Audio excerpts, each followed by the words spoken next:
Bienvenido a nuestro otro curso, Intolerancia a la Incertidumbre. Me presento, mi nombre es Frank Anthony, formo parte de IA Psychology. Para quienes aún no nos conocen, somos una empresa dedicada a ofrecer servicios psicológicos en diversas áreas como clínica, educativa, organizacional y terapia psicológica, investigación, y recientemente estamos incursionando en innovación y educación en salud mental. Ahora, antes de ceder el espacio a nuestro gran invitado de hoy, les recordamos, por favor, si tuvieran preguntas, escríbanlo por el chat. En caso no pudiéramos responder en el momento, lo haremos al final. Asimismo, les recordamos que minutos antes que termine el webinar, estaremos compartiendo el enlace para el registro de su asistencia y para su constancia de participación. Dejando todo muy claro, esta noche tenemos el privilegio de contar con un invitado muy especial que promete darle una información maravillosa y enriquecedora para todos nosotros, así que pido aplausos virtuales, por favor, para el magíster Daniel Cebreros. Y el magíster Daniel Cebreros es magíster en Psicología Clínico, Cognitivo e Integrativa en la Universidad Nacional de San Luis, docente universitario en la Universidad de Aconcagua y supervisor clínico con amplia experiencia en el tratamiento de trastornos emocionales y investigador en evaluación psicométrica y especialista en sexología clínica. Mucho gusto tenerlo aquí, magíster Daniel, es un agrado tenerlo, así que sin más preámbulos, demos la bienvenida al magíster Daniel, quien hoy nos hablará sobre el tema intolerancia a la incertidumbre. Adelante, este espacio es todo suyo, magíster. Gracias, muy amable, Frank. Agradezco la invitación. Siempre estos espacios son muy fructíferos para poder crear lazos nuevos con gente que de alguna manera tenemos un interés común. En este caso es la psicología clínica. Pues voy a brevemente, hoy no sé cuánto vamos a compartir, yo siempre suelo excederme, así que aquellos que estaban preparando una hora, bueno, sepan que seguramente voy a tener un poco más. Hoy vamos a trabajar un tema en particular que es la intolerancia a la incertidumbre. Probablemente hay algunos que lo hayan escuchado y otros que es la primera vez que estén en contacto con este tema. Es un tema en general que la psicología clínica ha empezado a abordar tardíamente, cercano a los 90, y ya lo vamos a ver un poquito, lo vamos a ir desarrollando. Voy a ver cómo puedo compartir pantalla.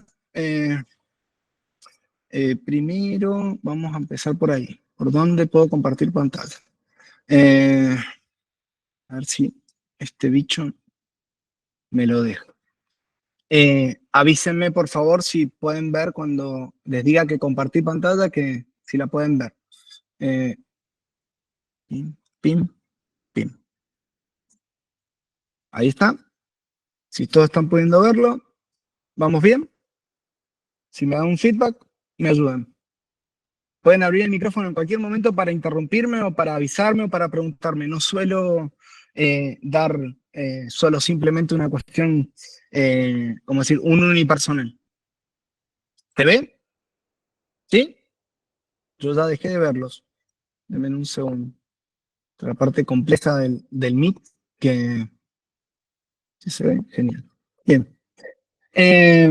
Como les contaba, vamos a meternos en la incertidumbre. Lovecraft en el 27 lo dice de una manera muy, muy sencilla, ¿no? La emoción más antigua y fuerte de la humanidad es el miedo, y el tipo de miedo más antiguo y fuerte es el miedo a lo desconocido. El miedo a lo desconocido es un miedo humano muy básico. ¿Por qué parto de esta eh, eh, vamos a decir, de esta frase?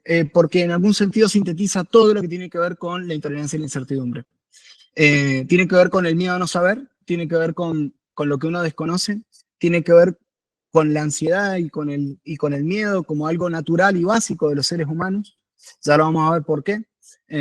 Porque tiene un fuerte componente.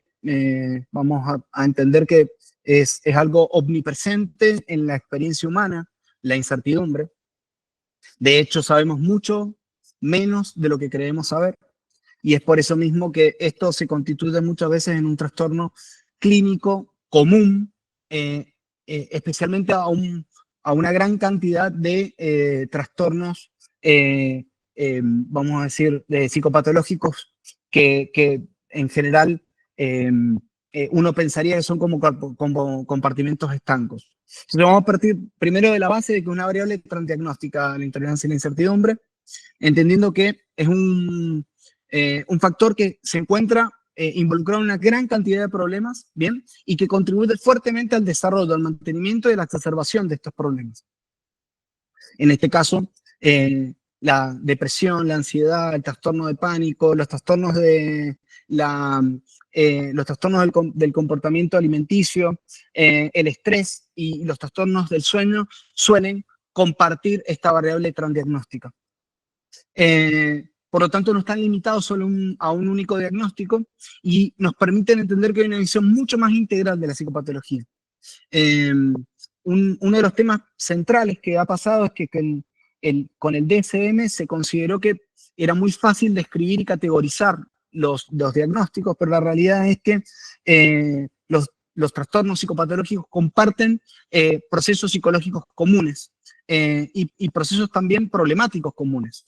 Entre ellos, uno que vamos a encontrar es la intolerancia y la incertidumbre. O sea que podemos encontrarla en la depresión, podemos encontrarla en los trastornos de ansiedad. Primariamente vamos a ver que la intolerancia y la incertidumbre se describió muy fuertemente asociada al trastorno de ansiedad generalizada. ¿Cuál es la característica de una variable transdiagnóstica? Es que, como les decía, se presentan múltiples trastornos, tiene mecanismos comunes y tiene implicancias muy fuertes para el tratamiento, porque si yo trabajo sobre esta variable transdiagnóstica, es muy probable que pueda tener un éxito en muchos de los trastornos mentales que tienen esta variable en común.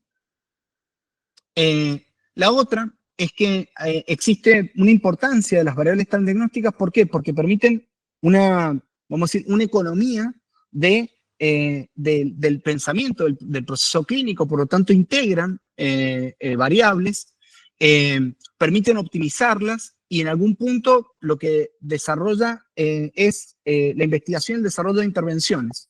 Que vamos a encontrar que variables comunes como el perfeccionismo, la rumiación y la desregulación emocional están también asociadas como variables transdiagnósticas y se suelen encontrar en estos trastornos psicopatológicos que acabo de describir, incluido también posiblemente asociada a la intolerancia y la incertidumbre. De hecho, hay investigaciones que ya asocian la intolerancia y la incertidumbre con el perfeccionismo, con la rumiación y con la desregulación emocional. ¿Qué es en sí la intolerancia y la incertidumbre? Voy a parafrasear a Carleton, que es uno de los investigadores que principalmente la investigó. La intolerancia y la incertidumbre se investiga primero en Canadá, en el equipo de la Universidad de Laval, que queda en Quebec. Entre ellos está Carleton, Dugas, Robichaud, y entre otros, Friston también, van a encontrar también bibliografía sobre él, y define a la intolerancia y la incertidumbre bien tardíamente, o sea, que como una definición bastante más novedosa, como una incapacidad disposicional, o sea, que es algo que el individuo tiene de manera, vamos a decir, continua, ¿bien? Es una disposición ante las situaciones, ¿no? En donde la persona le cuesta soportar la respuesta aversiva, ¿bien? En este caso la ansiedad, que se desencadena por la ausencia percibida de cierta información. En este caso, información que para el individuo es relevante, clave o suficiente acerca de una situación. ¿Qué es esto? Básicamente una aversión a no saber. Cuando no tengo la capacidad de poder distinguir qué es lo que ocurre, porque la situación que va a ocurrir es ambigua y por lo tanto no tengo capacidad de poder saber si esta situación es peligrosa o no, esa falta de información suele impedir el control y a la vez también de alguna manera la anticipación de lo que va a ocurrir en el futuro. O sea, vamos a ver mucho que la incertidumbre se asocia en este sentido por esto a la ansiedad y también a la cuestión, vamos a ver que tiene dos características esta ansiedad. Ansiedad de carácter prospectivo, que es una ansiedad hacia el futuro, y una ansiedad que está asociada también a lo inhibitorio, o sea que produce una parálisis en los individuos cuando están básicamente agobiados por esta incapacidad de poder soportar esta respuesta de carácter aversivo. Dugas y Robichaud, en el 2007, entiende que esta es una característica cognitiva que va a reflejar la tendencia a considerar la posibilidad de un evento negativo en el futuro, o sea, decir, algo que puede ocurrir o no, como inaceptable e insoportable. O sea, decir, que las personas que tienen esta intolerancia suelen no saber si realmente el evento va a ocurrir, por lo tanto, es muy independiente de la probabilidad de su ocurrencia. No es necesariamente que va a ocurrir, puede o no ocurrir esto. Por ejemplo, ya vamos a ver que personas que frente a posibilidades de situaciones muy ambiguas, como tener una entrevista con un jefe simplemente por un trabajo, pueden vivirlo de una manera como que no saber si van a recibir críticas, si van a recibir elogios, si van a tener problemas. Sin embargo, eso los tiende a preocupar, que es una característica muy asociada a la intolerancia y la incertidumbre. O sea, vamos a ver que tiene que ver con la ansiedad, con la preocupación, con la anticipación, y todo porque en algún punto hay una cuestión clave que es la falta de información que nos permite predecir qué es lo que va a pasar en esa situación y por lo tanto nos impide el control. Digamos, por ejemplo, que en este momento que yo no estoy pudiendo ver rostros, ¿sí? Porque tengo enfrente la presentación, me dificulta bastante saber qué es lo que están pensando. Por ejemplo, si no abren el micrófono y me lo comunican. Yo no sé si hay alguien que le parece interesante esto, o lo aburre, o de repente tiene una opinión negativa sobre mí, por ejemplo. Son todas probabilidades que no las puedo conocer hasta que la información provenga en algún momento del entorno del ambiente. Y muchas veces esa información no proviene, y lo que ocurre es que activa procesos de rumiación y de procesamiento de información que son muy incómodos porque están asociados a ansiedad. Por lo tanto, vamos a entender a la intolerancia y la incertidumbre como una predisposición a reaccionar negativamente frente a situaciones de carácter incierto en diversos niveles, tanto conductual, cognitivo como emocional. Tiene componentes esta intolerancia y la incertidumbre. Carleton los divide en 5, ¿bien? Primero es la probabilidad del evento, después la valencia, vamos a ver cada uno de ellos, la respuesta emocional disfórica ante la incertidumbre, el malestar, la dimensión temporal que tiene que ver con el futuro y el costo del evento que en general tiene que ver con que esto tiene que ser una cuestión bastante de carácter catastrófico. ¿Hasta acá me van siguiendo? Maravilloso, excelente. Entonces, el primer componente tiene que ver con la anticipación y la sobreestimación. O sea, decir que ya nos va dando una pista que la persona, cuando tiene faltas de información, tiende a querer de alguna manera rellenar huecos de esa información, se anticipa, ¿bien? Y lo otro es que lo sobreestima ese evento.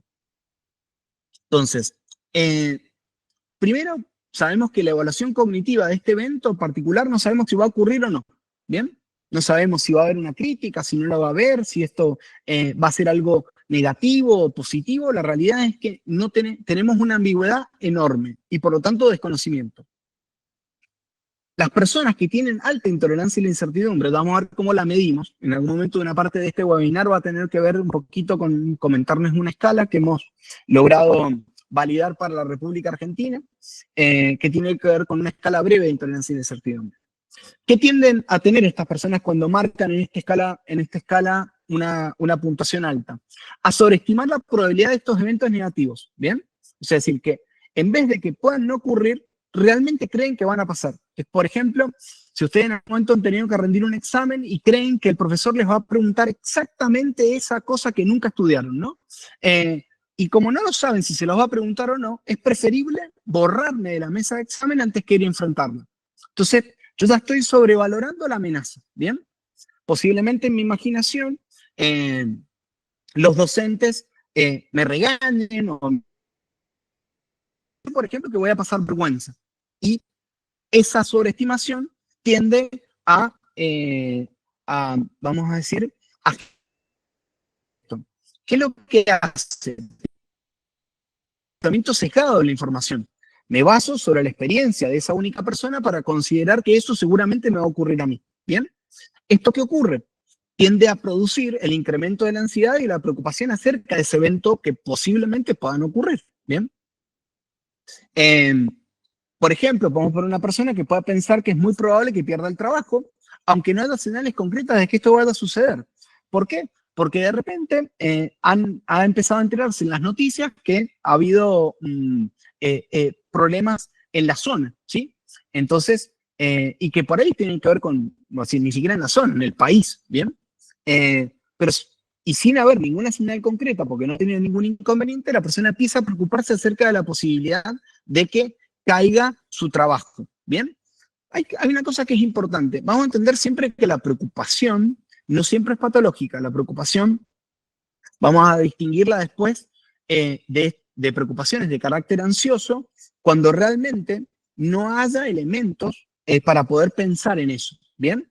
Por ejemplo, el otro día, hablando con un amigo, él me piensa contar que hace un tiempo que él tenía un flujo de trabajo muy constante y sin embargo en los últimos 6 meses ese flujo de trabajo se ha mermado, ha reducido bastante.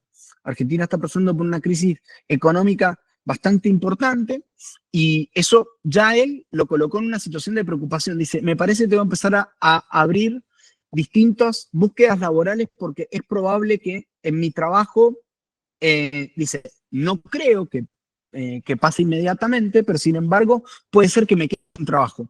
Entonces, esa preocupación está anclada un poquito con una preocupación real, ¿bien? En este caso, cuando estamos hablando de preocupaciones asociadas a la incertidumbre, a la intolerancia y la incertidumbre, es cuando la persona, sin tener pruebas suficientes, supone que esto va a ocurrir. La valencia del evento, que tiene que ver con las consecuencias y las respuestas emocionales, tiene que ver en algún punto con que lo que yo anticipo puede ser negativo, positivo o neutro. Sin embargo, las personas que tienen alta intolerancia y la incertidumbre tienden a anticipar consecuencias de carácter negativo. Y muchas veces con resultados de carácter catastrófico. ¿Bien? Entonces, ¿qué es lo que tienden a hacer? Que es más frecuentemente tienden a pensar sobre estos eventos de una manera, en términos futuros, de manera negativa, lo cual aumenta bastante el nivel de malestar. Como por ejemplo, como les contaba, personas que pueden tener una reunión con el jefe y lo que anticipan es que en vez de tener alguna situación en donde haya un feedback, lo que va a ocurrir, o algo positivo, simplemente lo que va a pasar es que van a haber críticas y muchos problemas. Y eso tiende a anticiparlo y a ponerlo de alguna manera en una posición de mucho malestar, de mucha preocupación y de mucha ansiedad. Y suele ser, vamos a decir, el foco característico de la consulta psicológica. Porque anticipan que lo que va a ocurrir, pero no tienen pruebas suficientes. Sin embargo, la prueba más interesante que tienen es cómo se sienten, ¿bien? La persona se guía mucho por cómo se percibe. Entonces, el sesgo, en algún punto, tiene que ver con la validación de la respuesta emocional. La respuesta emocional le da fuerza, básicamente. Esto es la siguiente parte, ¿no? Esto es decir, el malestar y la preocupación es lo que permite de alguna manera confirmar que algo malo está ocurriendo. Este componente aborda el malestar emocional que surge respecto a la incertidumbre y creo que lo más importante es que genera la preocupación y además la tendencia a la anticipación. Como les decía, esta puede llevar a comportamientos de evitación y de búsqueda de seguridad. ¿Cuáles son los comportamientos que en general utilizan? Que son comportamientos en algún punto, es, por ejemplo, a postergar esta entrevista con su jefe, o por ejemplo, pedir una licencia médica por esto, o a buscar mecanismos de reaseguro, pedirle a alguien que le anticipe de qué quiere hablar el jefe, por ejemplo, ¿no? Para poder llenar ese espacio, ese hueco que no conoce. Puede ocurrir, por ejemplo, en personas que están esperando resultados de pruebas médicas. Recuerdo que yo tenía una paciente que anticipaba siempre que cada vez que tenía una relación sexual con nada, con una pareja en general y habiéndose protegido, siempre tendía a estar preocupada y rumiante acerca de las posibilidades de tener alguna infección de transmisión sexual. Entonces, hasta que no aparecía la prueba médica, no bajaba el nivel de ansiedad. ¿Bien? Lo utilizaba como una búsqueda, como una estrategia de reaseguro, lo cual no generaba bienestar porque en realidad ella ya había hecho todos los mecanismos para protegerse, sin embargo no confiaba en esos mecanismos. Lo cual es bastante interesante porque tiene que ver con esa ambigüedad en donde algo podría ocurrir y no a la vez, ¿no? Esto lo que genera básicamente la incertidumbre. La dimensión temporal, como les decía, está asociada mucho a la anticipación y por lo tanto al futuro, y mientras más proximidad temporal del evento, influye en la intensidad de la preocupación. O sea, que mientras más cerquita está ese evento a ocurrir, más intenso se siente. Entonces, los problemas de ansiedad y rumiación tienden a alterar esta percepción temporal, haciendo que la incertidumbre sobre los eventos futuros sean aún más angustiantes. Puede ocurrir mucho en personas que tienen que hacer alguna anticipación acerca de una presentación en público, como la que está ocurriendo hoy día, y puede ya pasarle que una semana antes te estén tratando de anticipar ciertas cosas que pueden llegar a acontecerles, ¿no?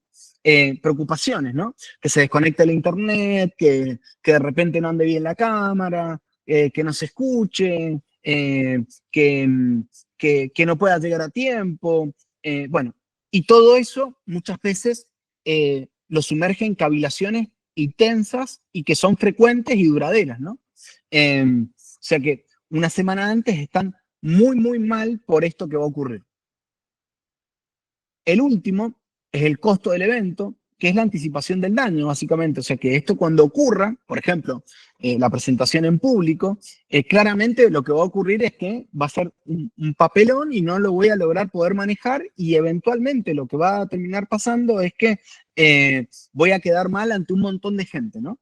Entonces, ¿qué tiende a pasar con estas personas que tienen alta intolerancia y la incertidumbre? Anticipan costos muy altos porque hay mucho daño, incluso cuando la evidencia objetiva sugiere que los riesgos son bajos, o sea que no ha habido cortes de luz, que no ha habido problemas de conexión de internet, que la computadora ha andado bien, pero sin embargo la persona está de alguna manera pensando que algo de esto puede ocurrir y claramente lo que genera son mecanismos de alto nivel de ansiedad y probablemente una persona que sufra de mucha ansiedad no pueda, si no es tratada o trabajada esta ansiedad, exponerse a este tipo de situaciones, ¿no? Alguien, por ejemplo, que puede evitar ir al dentista por miedo a un dolor intenso o un diagnóstico grave, a pesar de que una revisión dental rutinaria generalmente tiene bajos riesgos. Yo tengo una paciente que le daba mucho miedo el dolor que en teoría iba a producir la visita al dentista. Y una de las principales cosas que tuvimos que trabajar es el tema de empezar a contemplar el tema de la anestesia. Y ella me decía que uno de sus mayores temores es que la anestesia no hiciera el efecto y que el dentista no se diera cuenta. ¿Se entiende? Que la probabilidad de que además también se perdiera ese efecto. Lo cual era básicamente una situación que continuamente hacía para poder evitar este tipo de experiencias. Como dice acá este meme, no sé si lo pueden ver, probablemente todo estará bien, pero igualmente tengo que entrar en pánico por si acaso. Es de una cuenta que si pueden siganla, se llama Absurda Melancolía, está en Twitter. Y es básicamente una de las cosas principales de este miedo, ¿no? No necesariamente tengo la posibilidad de saber si voy a estar bien o mal, pero la realidad es que por si las dudas tengo miedo. El miedo a la incertidumbre tenemos que entenderlo como una, vamos a decir, como una manifestación más de los miedos propios que tienen las personas y está centrada en la posibilidad de una amenaza futura en eventos potencialmente negativos. ¿Qué es lo que ocurre? ¿Por qué hay una diferencia entre el miedo y la intolerancia y la incertidumbre? Porque el miedo tiene un peligro inmediato y tangible, ¿bien? Por ejemplo, un depredador, un animal que se duplique en tamaño y en ferocidad, ¿no es cierto? O un asalto, por ejemplo. En cambio, el miedo a la incertidumbre involucra la percepción de una capacidad de acción insuficiente, o sea, cuando ocurra no voy a poder ser capaz de poder responder o de poder evitar o superar las posibles consecuencias de la amenaza en futuro. Y por lo tanto, contempla una serie de elementos claves para esta comprensión del miedo y la incertidumbre. El primero es que el miedo es una emoción básica, universal, adaptativa y protectora. ¿Bien? El miedo es imposible de ser eliminado. El miedo necesariamente tiene que ser gestionado. Básico porque todos los seres humanos lo tienen desde chico y claramente es universal porque se ven en distintas culturas como emociones de carácter primario, son adaptativas porque permiten la sobrevivencia y por lo tanto a la vez también son protectoras. Es necesario siempre tener un poco de miedo para poder hacer frente a los problemas. Por lo tanto surge como una respuesta a un estímulo real, ¿bien? Y amenazante el miedo, que es activado por el sistema nervioso autónomo para poder enfrentar el peligro, ¿bien? Evitarlo o paralizarse, ¿bien? Esas son las tres formas de respuesta que tenemos frente a los peligros. La paralización, la huida y la lucha. Esos tres elementos son centrales en cualquier organismo, ¿bien? Y los seres humanos lo tenemos muy, muy claro. Y están apoyados en respuestas fisiológicas que permiten el aumento de alguna manera de esta, vamos a decir, de esta respuesta conductual, porque esa respuesta conductual tiene un correlato. Existe un aprendizaje para el miedo a la incertidumbre que nos puede llevar a respuestas desadaptativas. Entonces, por lo tanto, podemos pensar que el miedo, a la vez que adaptativo, se puede asociar de manera directa o indirecta a experiencias que no necesariamente revistan miedo, ¿bien? Por ejemplo, el miedo a los exámenes, ¿bien? El miedo a los exámenes es muy prototípico de las personas que cursan, que cursan una carrera universitaria, porque en algún momento tiene que ver mucho está asociado al miedo a la exposición, ¿no?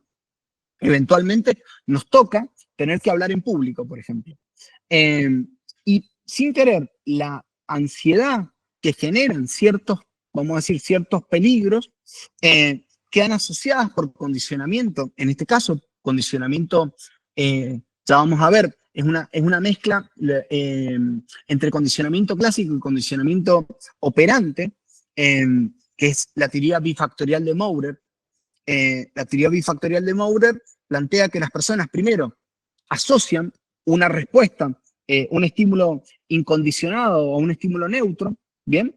Para luego, después, cuando se produce esa asociación que produce la respuesta condicionada, no sé si ustedes están asociados o familiarizados con esto, si no, repásenlo y búsquenlo porque es bastante importante.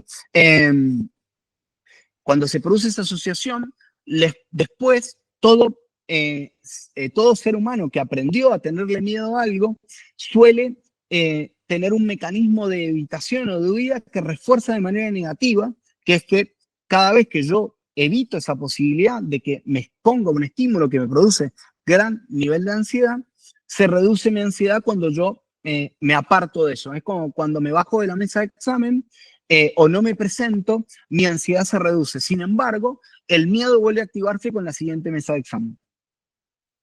En la psicopatología, este aprendizaje puede llevar a respuestas de miedo desadaptativas. Personas que han tenido experiencias traumáticas pueden desarrollar miedo a situaciones similares, esto se llama generalización, e incluso cuando éstas no representan un peligro real. Es bastante común, por ejemplo, en personas que han sufrido algún evento de carácter traumático, que experiencias muy similares que ni siquiera tengan ninguna asociación directa, solo simplemente vamos a decir, se han asociado a la experiencia, por ejemplo, de malestar. Recuerdo una alumna que una vez me comentaba que ella la habían asaltado. Había pasado una moto y le habían arrancado la cartera. Y claramente le dio un susto enorme. Y luego, cada vez que ella escuchaba el ruido de una moto, tendía a ponerse en alerta. Era la primera parte. Y la segunda es que tendió a evitar estar cerca de ese ruido. ¿Bien? entendió a colocarse lo más alejado posible de las, vamos a decir, de las esquinas o vamos a decir, del cordón de la vereda. Porque claramente había aprendido de alguna manera que ese estímulo anticipaba la posibilidad de un daño. Por lo tanto, podemos pensar que el aprendizaje del miedo puede contribuir al desarrollo de los problemas de ansiedad, donde el miedo se convierte en una respuesta desproporcionada a estímulos que no son inherentemente amenazantes. Claramente, esto que les decía recién, el ruido de una moto no tiene por qué ser amenazante. Sin embargo, cuando se asocia a una experiencia de violencia, esto queda fijado en este caso, para esta persona, como una experiencia que le puede producir algún tipo de daño. El miedo a lo desconocido es una respuesta también adaptativa que tiene una base evolutiva. Los seres humanos, al ser organismos verbales, muestran hipervigilancia ante la incertidumbre, porque siempre estamos, de alguna manera, preparándonos para algún tipo de resultado negativo. ¿Por qué? Porque es una cuestión básicamente de adaptación. Nosotros no es más fácil tener alguna certeza porque nos movemos con mecanismos de economía cognitiva y con mecanismos también de sesgos de confirmación. ¿Por qué? Porque no podemos analizar todas las variables que tenemos alrededor. Tenemos que empezar a pensar que posiblemente estas variables que tenemos no las podemos manejar todas. Por lo tanto, la economía cognitiva viene muy bien para que la persona sintetice rápidamente algo de lo que tiene que interpretar de la situación para poder evitar algo problemático o peligroso. Y en general, el sesgo de confirmación se utiliza creyendo que cuando uno ya le ocurre algo, lo sabía de antemano, ¿está bien? Cuando en realidad no sabemos si algo bueno o malo va a ocurrir. A veces tenemos sensaciones de incomodidad o de malestar y muchas veces no ocurre nada frente a esa incomodidad, ese malestar, y sin embargo eso no lo tomamos como una prueba, lo tomamos cuando se confirma, ¿bien? Que tiene que ver mucho con el pensamiento mágico. Entonces, esta respuesta evolutiva, que es beneficiosa de una perspectiva, nos permite que la activación del sistema nervioso autónomo, al explorar un entorno nuevo, ayuda a proteger contra depredadores y otros peligros potenciales. O sea que cuando tenemos una situación en donde no conocemos las variables, ¿no? Por ejemplo, un entorno nuevo, nuestro sistema nervioso autónomo va a estar más activado. Si alguien viene, y eso lo van a notar muchas veces cuando estén de viaje, hay algunas personas que lo experimentan y lo sienten muy bonito, pero hay otras personas que cuando están de viaje se sienten muy incómodas y no saben de alguna manera cómo volver al hotel o dónde podrían tener algún lugar para, como, es decir, si tuvieran alguna emergencia médica, dónde queda algo cerca, ¿bien? De hecho, Rachman, que es un estudioso de la ansiedad a lo largo del tiempo, de hecho en la década del 80 fue muy fuerte los aportes de ellos, él ya describía que las personas con trastorno de ansiedad generalizada tendían, y él estimaba que eran personas que iban a tener problemas para viajar. Claramente, hoy día hay un montón de mecanismos que nos permiten tener cierto grado de control frente a la incertidumbre que antes experimentaba una persona en los 80 cuando viajaba. Hoy tenemos mecanismos que nos permiten, como el Google Maps, por ejemplo, que nos indica por dónde ir, y eso reduce fuertemente la incertidumbre que tenemos frente a descubrir un territorio y hasta para disfrutarlo. Y hasta a veces, como se darán cuenta, muchas veces, muchos de ustedes explorarán a través de videos o a través de experiencias en publicaciones o de influencers, cómo es la experiencia de viajar a cierto lugar. ¿Para qué? Para reducir el monto de incertidumbre, nada más. No por otra cosa. Porque esto es una cuestión heredada, que es filogenéticamente heredada y era adaptativa. La respuesta fisiológica del sistema nervioso autónomo y la discriminación de estímulos es otro elemento clave, que es que el sistema nervioso autónomo es crucial para las situaciones de incertidumbre, ya que va a preparar al cuerpo para enfrentar cualquier posible amenaza. Sin embargo, el tema está en que no todos los estímulos son inherentemente amenazantes e inciertos al mismo tiempo. Y lo que vamos a tener que requerir en algún punto es una evaluación cognitiva adicional. Si esto que me está ocurriendo es realmente algo peligroso o no. Tenemos que entender que la percepción de incertidumbre va a ser inherentemente amenazadora y facilita la ansiedad y exacerba la percepción de amenaza. ¿Bien? ¿Desde dónde? En parte por el sesgo de expectativa, que es la tendencia a esperar resultados negativos en situaciones ambiguas, y lo otro es, este sesgo va a estar alimentado continuamente por una atención selectiva hacia las posibles amenazas. O sea que la persona va a estar sesgando la información, muy característico al estilo de la terapia de Beck, ¿no? Como las distorsiones cognitivas, haciendo que, buscando pistas en algún punto de lo que podría llegar a ser una amenaza, ¿bien? Y confirmándolas en algún sentido. ¿Cómo? Muchas veces, por ejemplo, por la sensación de incomodidad que sienten, porque alguien les dice, posiblemente, que en esa situación podría llegar a tener algún tipo de problema, entonces van a poner en funcionamiento mecanismos para tratar de reducir esta ansiedad. Entre ellos, conductas de evitación y conductas de reaseguro. ¿Bien? Por ejemplo, una persona que debe esperar los resultados de una prueba médica puede centrar su atención en cualquier pequeño síntoma físico. ¿Bien? Entonces, ¿qué hace? Aumenta la selección de la atención selectiva, ¿bien? De ciertos elementos que lo incomodan.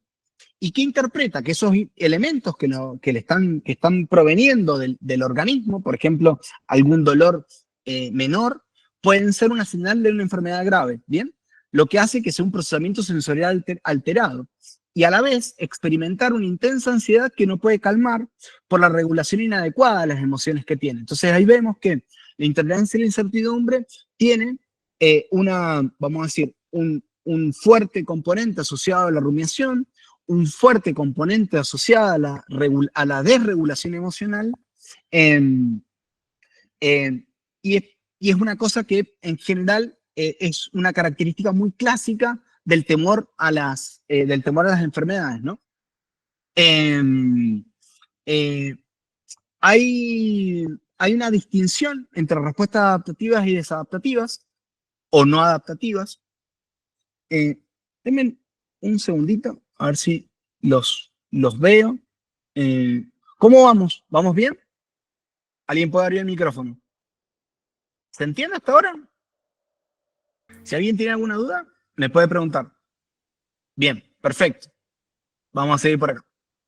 Entonces, vamos a pensar que para hacer una distinción entre respuestas adaptativas es que cuando es adaptativa esta respuesta de ansiedad y de preocupación, básicamente hay una reacción ajustada, ¿bien? Y por lo tanto, hay algo que ocurre de manera natural entre el estímulo incondicional y la respuesta incondicional. O sea, básicamente le tenemos miedo a lo que corresponde tenerle miedo, ¿bien? Cuando no es adaptativa, cuando la reacción no está ajustada y está muy asociada a los trastornos de ansiedad. Es adaptativo cuando está ante la presencia de un estímulo incondicionado, por ejemplo, digamos, una muy fuerte lluvia en donde cae granizo. Acá en Argentina, acá en Mendoza suele pasar, en donde caen cascotes de piedras de hielo desde el cielo, y la verdad que es bastante peligroso si uno está en la calle. En cambio, una respuesta no adaptativa es cuando no se presenta el estímulo incondicionado ni el complejo estimular del estímulo incondicionado. O sea que hay ya más un estímulo condicionado asociado a una respuesta condicionada. Ante situaciones de riesgo o peligro objetivo, o ante situaciones no peligrosas o poco probables, siempre la intensidad de la adaptativa es mucho más adecuada a la intensidad de la no adaptativa. Va a permitir siempre la adaptativa la activación necesaria para afrontar el desafío y luego se va a desactivar. En cambio, la no adaptativa va a ser tan intensa que va a interferir en el afrontamiento de la situación. Directamente la persona va a tender a evitar ese tipo de situaciones.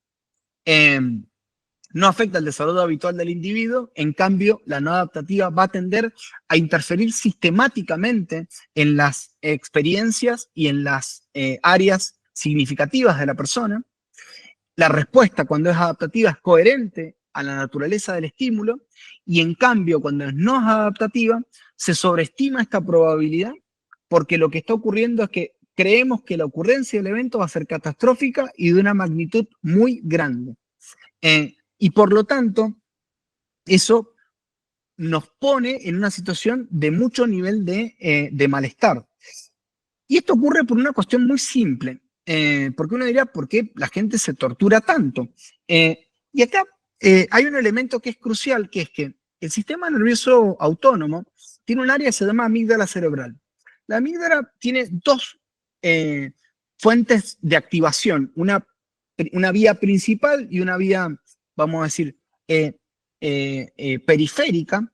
La principal va por el lado básicamente de la corteza, los sentidos de la corteza y por lo tanto la activación de la amígdala, o sea que hay un procesamiento cognitivo, pero también hay una vía la cual soslaya esto y directamente activa por una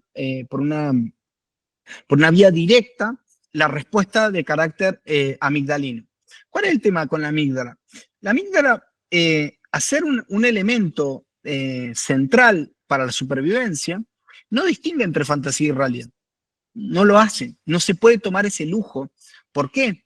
Porque si dudara acerca si algo es peligroso o no es peligroso, es muy probable que eso peligroso puede llegar a atacarte. Por lo tanto, la amígdala, por una cuestión rápida, lo primero que hace es poner a resguardo al organismo, ¿bien? Y esto tiene cientos de miles de años, ¿bien? Por lo tanto, de hecho, ¿qué ha ocurrido? Nosotros hemos ido construyendo ciudades que han ido haciendo que los peligros más, vamos a decir, más elementales estén alejados. Pero sin embargo, siguen habiendo peligros en la ciudad, eso está más que claro. Claramente, como decía Nietzsche, el hombre es el lobo del hombre, ¿no? Pero sin embargo, hay un tema. Muchas veces las fobias están asociadas por ejemplo, a animales que no son peligrosos, las palomas, las ratas o ciertos insectos que no revistan claramente un peligro, ¿no? Y claro, evidentemente, las sensaciones de malestar y el aprendizaje que ha ocurrido tiende a hacer que esta respuesta se vuelva cada vez más fuerte en las personas. ¿Qué se ha demostrado en el laboratorio? Que es que la incertidumbre es un factor muy poderoso a nivel estresante. De hecho, se han dado cuenta en términos experimentales que las personas prefieren que le den descargas eléctricas inmediatas antes de que sentir la incertidumbre de no saber cuándo, ¿bien?, van a recibirlas, ¿sí? Entonces, cuando no pueden distinguir en el laboratorio cuándo van a recibirla, prefieren recibirla algunos individuos de manera inmediata antes de estar en esa situación de incertidumbre y de ansiedad. En el TAG, la preocupación se centra en imaginar muchas veces escenarios que son de carácter catastrófico y en la búsqueda de certezas, siendo la intolerancia a no saber la que va a pasar en eventos preocupantes, lo que contribuye significativamente a este tipo de trastorno. Y esto se ha podido ver muy claramente en estudios desde la década del 90 hasta el día de hoy. ¿Cuáles son las reacciones más comunes a la incertidumbre? La hipervigilancia, ya lo hemos descrito bastante bien, que es un estado de alerta constante, ¿bien? Incluso cuando no hay un peligro real o inmediato. Las situaciones que no proporcionan información clara o que son inherentemente ambiguas se van a percibir como peligrosas, sobre todo en las personas que tengan altos marcadores de intolerancia y la incertidumbre, y van a utilizar este sesgo de confirmación. Por ejemplo, interpretar conversaciones sin muchos detalles acerca de pedidos de mejora de un jefe en el desempeño de un equipo como un indicio de un despido inminente. Entonces, la persona, no importa si lo que está escuchando es algo, vamos a decir, verídico, lo que importa es que va haciendo de alguna manera ciertas suposiciones negativas para confirmar lo que presupone que puede ocurrir. Hay, por lo tanto, una preferencia por las certezas negativas, ¿bien? Entonces, las personas prefieren saber que algo negativo va a suceder en lugar de lidiar con la incertidumbre. Por lo tanto, la certeza negativa es mucho más manejable porque en algún sentido produce mucho menos nivel de estrés que la incertidumbre constante y por lo tanto se apoya en el principio de economía cognitiva. Esto de poder sacar una conclusión lo más rápido posible. No me importa si esta conclusión es verídica. A mí me tranquiliza, ¿bien? Saber que algo negativo va a pasar antes que no saber si va a pasar o, o si no va a pasar. Por ejemplo, en cuestiones románticas, hay personas que tienden a asumir, por ejemplo, que lo van a rechazar sin preguntar. De hecho, me ha ocurrido, tengo un paciente que evita sistemáticamente abordar y decirle a una mujer que le gusta, a cualquier tipo de mujer, solo simplemente por el hecho de que posiblemente pueda rechazarlo. Entonces, por lo tanto, prefiero no preguntar. Prefiero que esto no me ocurra, porque seguramente va a ser vergonzoso, la otra persona se va a sentir incómoda, yo voy a estar muy mal, me pone muy ansioso esto antes de decirlo, y claro, es la carga que él está previendo que va a ocurrir. Lo segundo es que tienden a evitar situaciones donde el resultado es incierto, ¿no? Y eso tiene que ver mucho con la manifestación cuando las personas eligen no participar en actividades o tomar decisiones porque prefieren evitar la incertidumbre del resultado. Por ejemplo, evitar entrevistas de trabajo por el temor a no ser escogido simplemente. O sea, prefiero tener una preferencia por una certeza negativa. Un alto impacto en la toma de decisiones en la vida diaria. Hay una parálisis muy fuerte en la toma de decisiones. Las personas se sienten abrumadas por la falta de información clara y siempre tienen el temor a que haya alguna posibilidad de una consecuencia de una mala decisión. Por lo tanto, se apoya bastante en la procrastinación, esto de dejar para después ciertas cosas. Entonces, pospone de manera sistemática solo por el hecho de que podría tener un impacto negativo esto que tiene que enfrentar, o porque no lo va a hacer bien, ¿sí? Porque considera que no está preparado. De hecho, tengo una paciente que ha evitado sistemáticamente terminar su trabajo de tesis porque ella cree que no lo va a poder hacer bien, a pesar de que el trabajo de tesis puede ir llevando un plan y siendo asesorada y ir reduciendo ese nivel de incertidumbre. Sin embargo, la evaluación que hace ella es que posiblemente sea un papelón o que no lo haga lo suficientemente bien o que además, porque está asociado también al perfeccionismo, considera que su tesis va a ser de muy poco valor y por lo tanto mejor no hacerlo. Tercero, evitan situaciones nuevas o desconocidas. Por lo tanto, tienden a que cuando tienen que experimentar algo nuevo, utilicen esto de protegerse del estrés de esto que no conozco.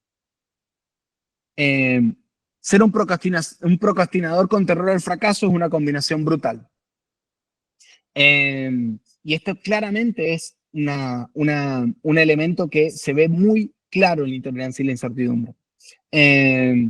¿Por qué? Porque evidentemente hay chances en algún sentido de que algo en todo esto, por ejemplo, en la tesis le pregunten algo que ella no pueda contestar, o que algo no sepa, o que haga un error, como todo en la vida en algún sentido. Y eso es lo que vamos a ver cómo son las variables que permiten el mantenimiento de este problema, especialmente descritas por Dugas y por Robichaud.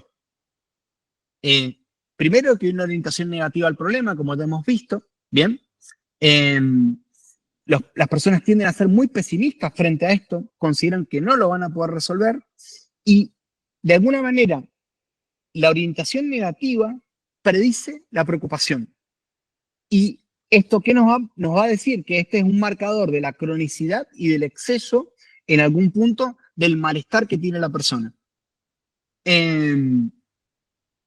Por ejemplo, personas que tienen mucho terror a estar separadas, a perder una pareja, porque creen que después no van a poder volver a amar nunca a más nadie. Y eso, por ejemplo, puede generar lo que vamos a ver en algún momento, que las personas se perciben como estancadas por la posibilidad de de vivir algo que pueda resultar de carácter molesto, o porque están anticipando un evento de carácter catastrófico. Hay otro elemento que es muy interesante a destacar, que las personas tienden a creer que está bien estar preocupado. O sea, es correcto para estas personas con tener esa incertidumbre tener creencias positivas sobre la preocupación. Entonces, ¿qué ocurre? Suelen mantenerse primero por procesos de refuerzo positivo y negativo. En un lado, el refuerzo positivo, esto de me aliento a que es correcto anticiparme a cosas que están mal, y por el otro lado me alivio cuando evito. ¿Bien? Los individuos creen que preocuparse puede prevenir resultados negativos o ayudar a encontrar soluciones. Bien, en eso, la ayuda ese sesgo de creer que pueden encontrar soluciones es un refuerzo de carácter positivo. Estas creencias asociadas, ¿no? De que la preocupación es positiva, explican cuánto se preocupan las personas en general que tienen intolerancia y la incertidumbre. En general, las personas con trastorno de ansiedad generalizada tienden a tener creencias muy fuertes acerca de que estar preocupado es positivo, y las personas que no padecen del TAG suelen preocuparse mucho más moderadamente por ciertos elementos. Las creencias positivas sobre la preocupación no son específicamente del TAG, pero sí son relevantes para el mantenimiento. Bien, como habíamos visto al principio, es una variable de carácter transdiagnóstica la intolerancia y la incertidumbre. Tenemos tipos de creencias positivas, por ejemplo, la creencia de que la preocupación ayuda a encontrar soluciones a los problemas, la preocupación de que aumenta la motivación para hacer ciertas cosas, la preocupación anticipada para disminuir la reacción negativa si el evento ocurre. Esto que se van a escuchar con personas, por ejemplo, que dicen, trabajo mejor bajo presión, espero hasta último momento para hacer ciertas cosas. Y es mentira, trabajo mejor bajo presión. Lo que ocurre es que la ansiedad los hace tener que terminar de activarse, pero muchas veces lo sufren un montón. La preocupación puede evitar que sucedan cosas malas, ¿bien? El pensamiento mágico, si yo estoy siempre alerta, es probable que no ocurra nada malo, porque sabemos que funciona con esta cuestión de no desconfirmar cuando realmente no ocurre nada malo, sino que confirmar cuando esto ocurre. O preocuparse demuestra que uno es una persona responsable y solidaria, por ejemplo. Y la realidad es que soy una persona básicamente más bien neurótica y que la está pasando muy mal. La evitación cognitiva es otra de las variables de mantenimiento. ¿Por qué? Y uno, por la preocupación, al ser una actividad mental léxica o verbal lingüística, tiende a neutralizar imágenes mentales, ¿bien? ¿Y qué hace? ¿Y qué se ha visto básicamente? Cuando hay un tratamiento exitoso, las imágenes mentales tienden a aumentar, ¿bien? Mientras tanto, estas preocupaciones verbales lingüísticas suelen ir reforzando negativamente la evitación de imágenes amenazantes, ¿bien? Entonces yo me preocupo por algo que va a ocurrir, me hablo, ¿bien? Y lo que hace es que yo no termine de activar completamente el circuito del miedo, ¿bien? Y esto en algún sentido va a dificultar esta preocupación, esta evitación cognitiva, que modificar las estructuras asociadas por aprendizaje en relación a la situación y por lo tanto al miedo, y poder incorporar e integrar nueva información. Porque ¿qué es lo que tiene de bueno? Y esto vamos a ver que en todo tratamiento para la ansiedad y todo tratamiento para los miedos está muy fuertemente asociado a la exposición como un mecanismo de manejo y de cambio de ese problema es muy efectivo. ¿Por qué? Porque proporciona nueva información y produce además un factor de corrección y de aumento, no solo además de las capacidades de percepción, de afrontamiento que tiene la persona, sino además también de la percepción de autoestima que tiene esta persona acerca de sí mismo.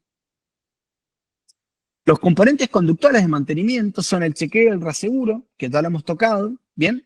Chequeo del cuerpo de la salud, repetición de acciones o verificaciones, por ejemplo, en el TOC, búsqueda de aprobación en la ansiedad social, especialmente. Estas conductas, aunque inicialmente reducen la ansiedad, a largo plazo refuerzan la intolerancia y la incertidumbre, porque necesitan uno tener la certeza, ¿bien? De que lo que va a ocurrir es lo que yo creo que va a ocurrir, y además lo que pasa es que reducen la capacidad para poder tolerar esa incertidumbre. Lo que no conozco, lo que no sé, lo que no puedo controlar. Hay una relación con varios problemas psicológicos, en este caso con el TAG, y con la rumia, con el TOC, sobre todo especialmente en conductas de carácter compulsivo y en evitación de situaciones, en el trastorno de pánico, por hipervigilancia de las respuestas provenientes de básicamente del sistema nervioso autónomo, y la evitación de, sobre todo, especialmente, lo vamos a ver en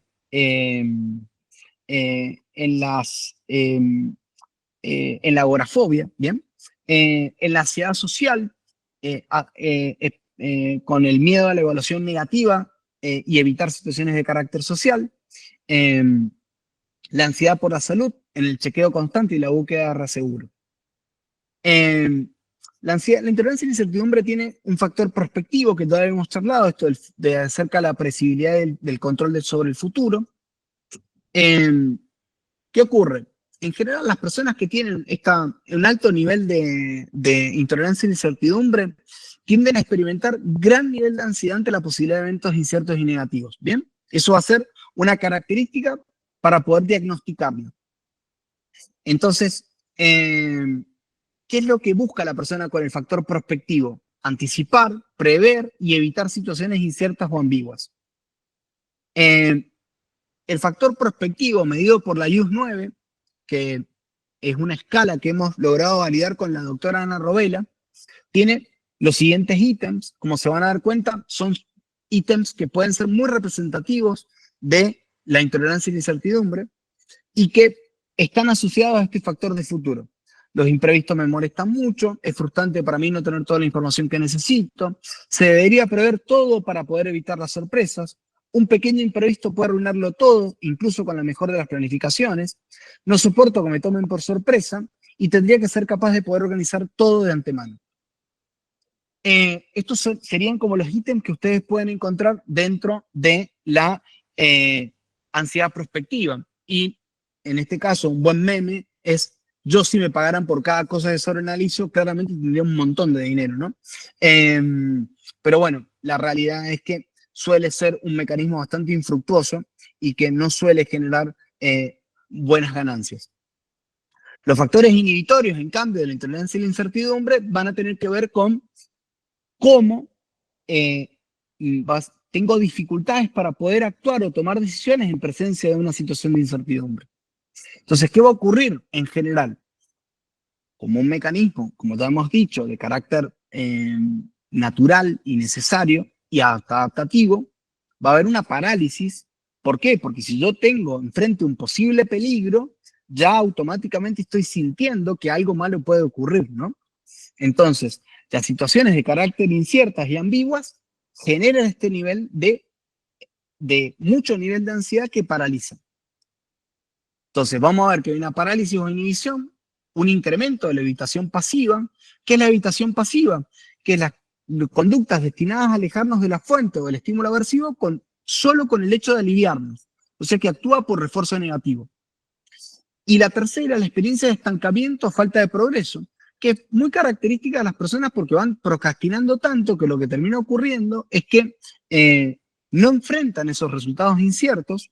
De hecho, tengo un paciente que en este momento está separado y yo le he propuesto que salga de vacaciones y él me dice que tiene mucho miedo a salir solo, a pesar de que es un hombre adulto con muy buenas capacidades para poder resolver problemas. Pero él lo que teme en algún punto es que va a pasarla muy mal cuando salga de viaje. Y por eso mismo se ha quedado vamos a decir, muy paralizado en una situación que lo tiende a deprimir, ¿bien? O sea que, si pueden ver, esa relación también va a tener efectos sobre el ánimo. Los ítems en la IUS 9 son mucho más cortitos, porque en este caso son los que se lograron confirmar, y es, cuando llega el momento de actuar, la incertidumbre me paraliza, la incertidumbre me impide funcionar normalmente, y la más mínima duda me puede impedir actuar. Esta escalita les va a permitir, hay unos baremos especializados sobre todo para Argentina, que estos que estén en Perú no lo van a tener que hacer por sí mismos, o sea, en algún momento hacer una investigación sobre el tema, pero ya tiene una muy buena, vamos a decir, una muy buena validez y una muy buena confiabilidad de este instrumento.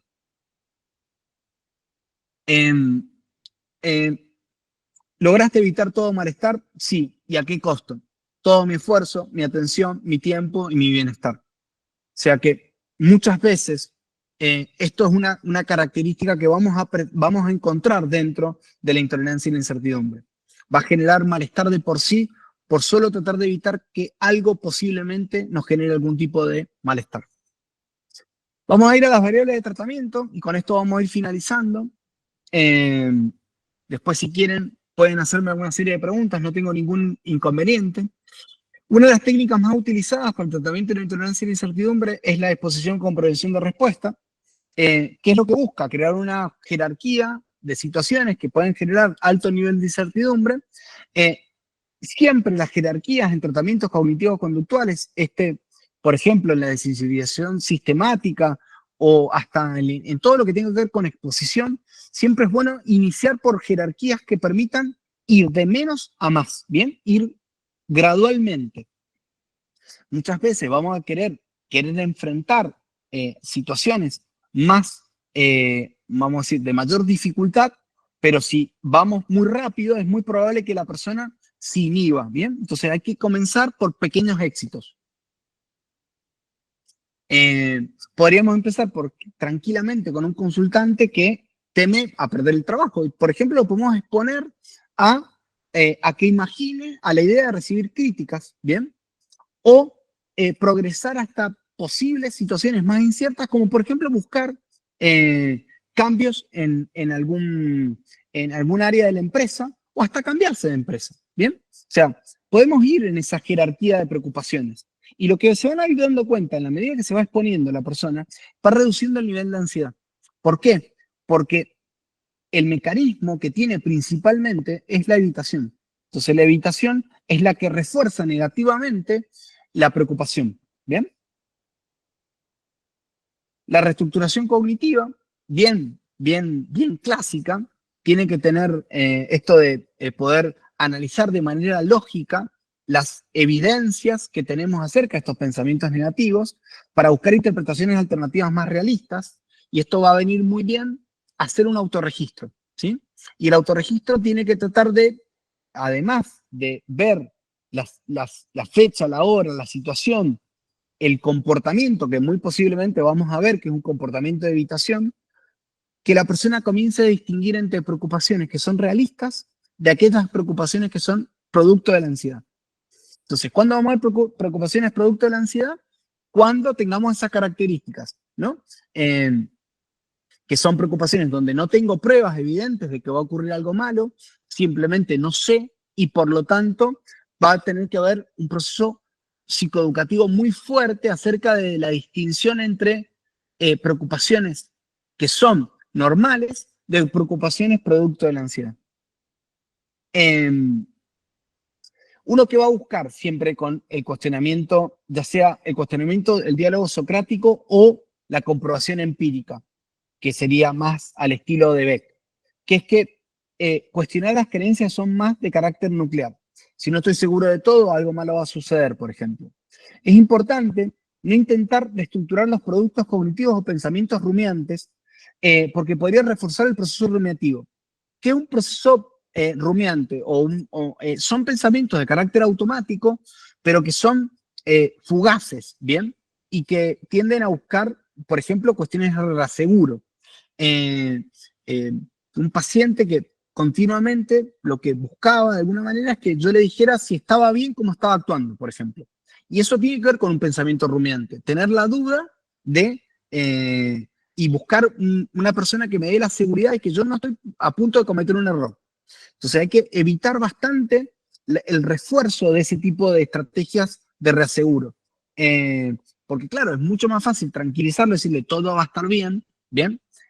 Cuando en realidad ninguno de los dos tenemos la certeza de que, por ejemplo, iba a rendir bien un examen, ¿no? Entonces, ¿qué es lo que vamos haciendo? Es decirle que eso tiene que ver mucho con la ansiedad, que no lo vamos a saber hasta que se presente, y que lo que vamos a hacer es experimentar la situación para poder también ir desarrollando un conocimiento de sí mismo y de la situación en sí. Un entrenamiento en discriminación de peligros, por lo tanto, lo que vamos a tratar de hacer es evaluar racionalmente la probabilidad y la severidad de los peligros anticipados. ¿Qué es lo que vamos a hacer? Entrenar al paciente en distinguir que hay problemas que son actuales de aquellos que son hipotéticos, ¿no? A diferenciarlos según la gravedad, por ejemplo, la probabilidad de que ocurran y el grado de control de las situaciones, entre otras cosas. Por ejemplo, las personas que suelen tener fobia a volar, sabemos que hay una muy baja probabilidad de que tengan un accidente. Sin embargo, es muy probable que solo con hacer procesos socráticos no logremos reducirlo.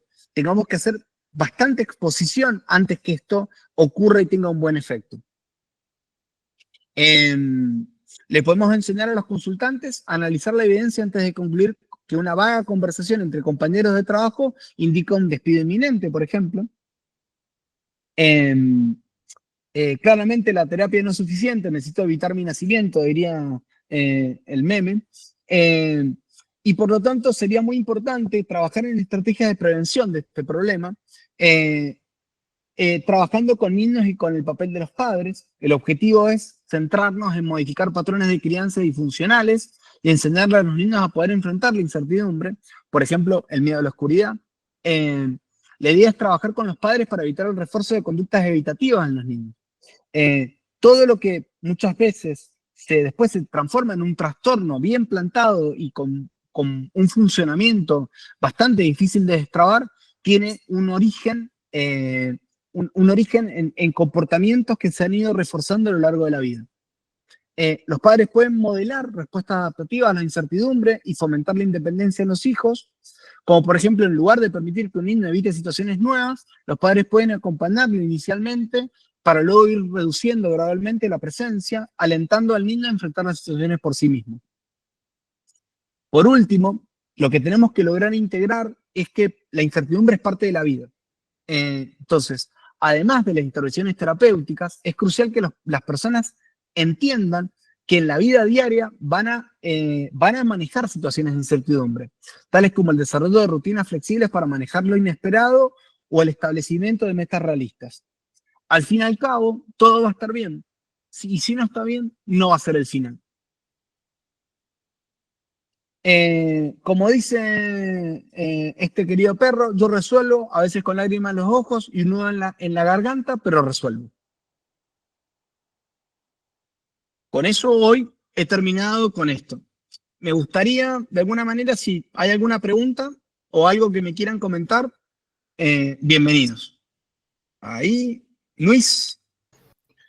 Buenas noches, psicólogo. No sé si me escucha bien. Perfectamente. Excelente. Bueno, en primer lugar, ¿no? Ha sido bastante informativa la presentación. Entonces, mi pregunta va relacionada con la foto que está en mi foto de perfil, ¿no? Entonces, pregunta es, ¿usted considera que ACT sería una buena intervención para, por ejemplo, este proceso transdiagnóstico que nos ha enseñado hoy? Y sobre todo, ¿no? Si tiene alguna información sobre algún metaanálisis o algo al respecto. Gracias.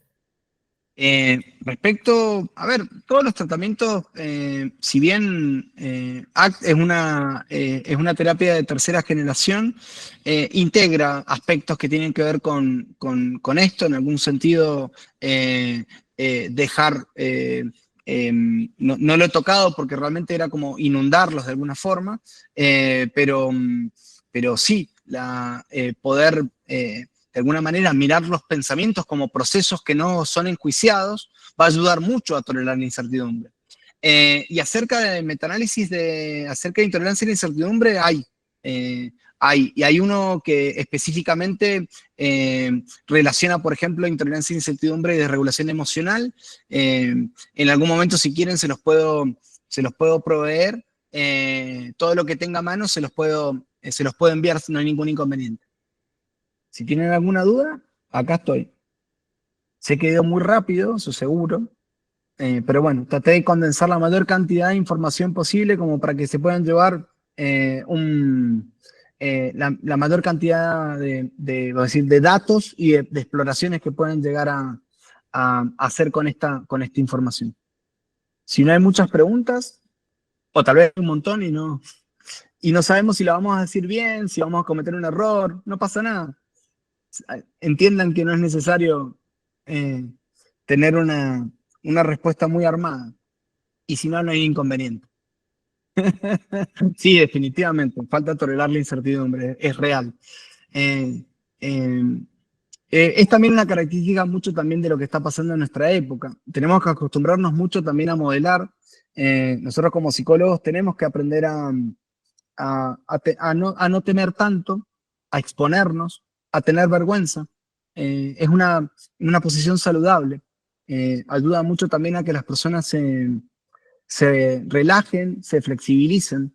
em, em, y la verdad que es importante tener en cuenta eso. O sea, así que no le tengan miedo a preguntar, nunca. Y si esto ha sido de utilidad los invita a pensar cosas nuevas, maravilloso. Julieta. Hola Daniel, buenas noches. Hola, Juli. Bueno, realmente me encantó la presentación. Yo he sido alumna tuya de la Concagua. Ok. Así que era un gusto como volver a escucharte. Siempre súper claro. Y en realidad de alguna manera como que me invitó a pensar de que creo que esto de la intolerancia a la incertidumbre de alguna manera es como un mal del momento, de la época. Porque hasta de alguna manera puedo llegar a sentirme un poco identificada con algo de esto que estuviste contando, y de alguna manera me animo a decirlo con esto que que mencionabas al final, que tiene que ver con como exponernos, decir, bueno, puedo equivocarme, puedo tener esos sentimientos, eso, básicamente. Perfecto. De hecho, una de las cosas que me hizo explorar la intolerancia y la incertidumbre fue el COVID. Ahí hicimos una investigación bastante extensa, alcanzamos un montón de hogares y logramos recolectar una muestra bastante potente para el momento y la época y las inconveniencias. Y tenía que ver mucho con esto, ¿no? Primero que ese fue un momento clave de incertidumbre. Y lo otro que tenemos es que hoy día, más que nunca, estamos creyendo que todo el tiempo tenemos alguna manera de poder controlar lo que nos ocurre. Y los dispositivos, por ejemplo, es uno. Los dispositivos nos hacen todo el tiempo creer que podemos saber lo que le pasa al otro, por ejemplo. Es decir, si está en línea es porque no me quiere contestar. Y la realidad es que por ahí no está ni siquiera con el teléfono, dejó abierto el WhatsApp web, ¿no? Pero es real que es un mal de la época, siempre lo hemos tenido, eso es muy... Hoy le podemos poner un nombre y le podemos poner un tratamiento. Y está bueno pensarlo, ¿no? Esto de querer controlar una naturaleza que nunca vamos a controlar y que sabemos muy poco de lo que nos rodea.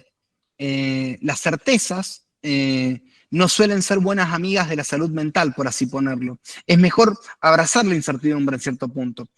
¿Y por qué digo esto? Porque la ciencia necesita también entender eso, que no conocemos todo, que no tenemos la última palabra, que hay siempre algo que puede superar lo que antiguamente hemos conocido, y eso nos invita a entender que vivimos en un marco de incertidumbre. Lo que pasa es que nosotros sesgamos esa información para sentirnos seguros y para hacer menos procesos mentales que los que podríamos llegar a hacer si entendiéramos todo el tiempo que realmente no controlamos mucho menos de lo que suponemos. Entonces, por ese lado, es una buena reflexión que tengan para que lo tengan presente.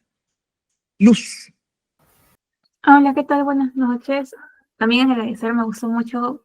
Si bien esto fue muy rápido, mucha información, pero fue agradable poder conversar sobre esta variable, que sí lo observo, porque justo como mencionó, actualmente trabajo con casos de ansiedad, más con Ujú, casitos de TOC, y lo observo mucho la tolerancia y la incertidumbre. Entonces, iba a consultar más que nada sobre un casito que cuando se da la preocupación por un hecho real, ¿no? ujú, Por ejemplo, ella me comentó sobre una infección de transmisión sexual ujú. y comenzó la preocupación. Entonces, ¿hasta qué punto nosotros podemos decir que esta preocupación pues es normal, no está entrando dentro de la disfuncionalidad? ¿Y cuándo sí podemos decir que ya me entra en el otro campo, quizás en cuánto tiempo? Ahí un poquito me Primer- quedo con la... Bien, ahí podríamos pensar en esto, ¿no? Está bueno el caso, primero, porque claramente le ha pasado algo a esta persona. Eh, y la distinción sería primero, ¿qué tipo de acciones hace con la infección de transmisión sexual? ¿Está bien? Por ejemplo, la enfrenta, va a tratamiento, utiliza métodos para poder protegerse de, de una nueva reinfección, o lo que hace directamente es, por ejemplo, evitar todo contacto, estar todo el tiempo alerta respecto a los resultados de una, vamos a decir, tiene una relación sexual y vuelve a estar alerta por esto mismo, sabiendo que ha tenido protecciones anteriormente. ¿Se entiende? O Ujú. Sí, sea, yo creo que ahí ajá, ya cuando tenés hay como... una mezcla. Bien, te escucho, perdón. Ajá, disculpe, cuando hay una mezcla, por ejemplo, sí está haciendo sus controles, los cuidados Ujú. preventivos, pero por ahí por momentos hay como, uy, ¿y si me vuelve a pasar otra vez?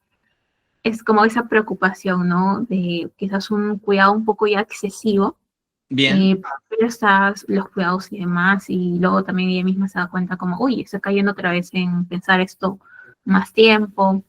Eventualmente estás manejando posiblemente una variable que ha quedado, que es que el evento, el principal, el evento primario ha sido una preocupación real y lo que ha quedado después es la intolerancia a lo que podría llegar a ocurrir. Y ahí hay que trabajar más desde estas aristas que hemos estado desarrollando. Ujú. Como, por ejemplo, uno es seguir exponiéndole estos eventos quizás catastróficos por ahí que siente que le podría pasar, sería una buena orientación.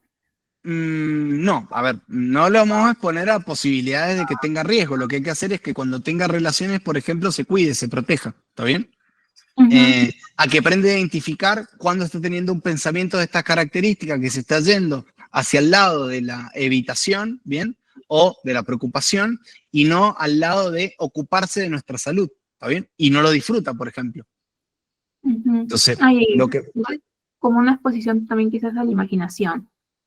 sí podemos exponerla a que ocurren ciertas cosas, pero, a ver, en este caso, eh, digamos que una de las cosas que yo te diría, sobre todo, es que tenés que trabajar mucho sobre los mecanismos conductuales de protección. Estamos hablando específicamente de eso, de una infección de transmisión sexual, ¿está bien? Cuando estamos Ujú, hablando de otra cosa, sí es más fácil poder hacer exposiciones. Pero en este caso, lo que hay que trabajar es muy puntualmente sobre mecanismos comportamentales de cuidado y de protección. listo, listo, gracias. ¿Se entiende? Sí, sí, sí, Excelente. gracias. De nada. ¿Estamos? Me voy a dormir. Ya le pedí permiso a mi mujer, me dejó estar un rato para hacer contestaciones. O ya me voy. Luis, hola. Sí, muy bien. Entonces, a nombre de la empresa Ella Psychology, queremos agradecer, bueno, también su trabajo ahí, pero soy un entusiasta en el tema. Muy bien, a nombre de la empresa Ella Psychology, entonces queremos agradecer al maestro Daniel Cebreros por su magnífica presentación, este webinar, que ha sido bastante informativo y útil. Si hubiera alguna pregunta, claro, pueden hacerla. No olviden, por favor, rellenar el link de asistencia que se ha dejado en el chat. Y bueno, una vez más, agradecer por su presencia y también a todos ustedes por su tiempo y por su asistencia. Muchas gracias, entonces será hasta otra oportunidad. Si hubiera algunas palabras finales, el psicólogo. Ha sido un placer, espero que esto haya servido para poder pensar una variable que posiblemente muchos desconocieran y si resultó de alguna manera importante o lo que sea, podemos estar en contacto, me pueden encontrar en LinkedIn seguramente, no tengo otra red social honestamente, y nada, ha sido un placer compartir este espacio con ustedes. Un fuerte abrazo. Muchas gracias, entonces, y muy buenas noches con todos.